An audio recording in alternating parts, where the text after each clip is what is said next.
I struggle with a tension in me that is anti-institutional. I grew up very, very suspicious about institutions. And at a certain point, I realized that it was counterproductive to imagine that there was something called an institution and something called a world. I think the world is simply more complicated than that, and so maybe it wasn't going to be that helpful to just resist in that way. And I say that, with a certain we all have to be engaged in what we think of as strategic duplicity.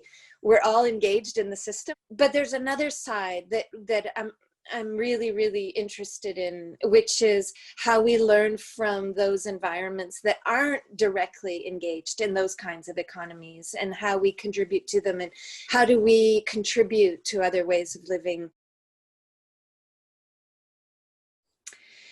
Yeah, I never collaborated really before I started Sense Lab, so it's a bit crazy. It's the thing probably I was most afraid to do. I want to be part of a wide group of people thinking of how learning and teaching can remain sustainable. And I want to be really in an environment where I can listen to young people and hear what they need and compose with that. And I think that's where it comes from for me. I'm also wanting to be part of a conversation about where art is going. I think many of us are feeling really discouraged about the art market and just the place of creativity and everyday experience, and just the difficulty of surviving without giving in to very normative gestures.